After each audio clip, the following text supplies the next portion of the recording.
ఇలా చేస్తే పిల్లలు పుట్టరు. 1 రోజుకి సరైన నిద్రపోకుండా ఒత్తిడికి గురి అయిన పిల్లలు పుట్టరు. 2 ఫాస్ట్ ఫుడ్ లాంటి ప్రాసెస్డ్ ఆహారం తిన్నా స్పెర్మ్ కౌంట్ తక్కువగా అయి పిల్లలు పుట్టరు. 3 అధిక బరువు పెరిగిన వారిలో వీర్యకణాల ఉత్పత్తి తగ్గి పిల్లలు పుట్టరు. 4 ల్యాప్టాప్ వంటి ఎలక్ట్రానిక్ డివైజ్లను ఎక్కువసేపు ఒడిలో పెట్టుకోవడం తీవ్రమైన ఒత్తిడికి గురయ్యే వారిలో సంతానోత్పత్తి తగ్గిపోతుంది.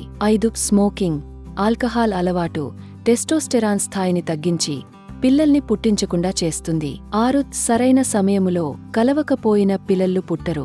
ఇలా చేస్తే పిల్లలు పుట్టరు. వీటికి దూరముగా ఉండండి. మరిన్ని వివరాల కోసం మా హాస్పిటల్ని సంప్రదించండి.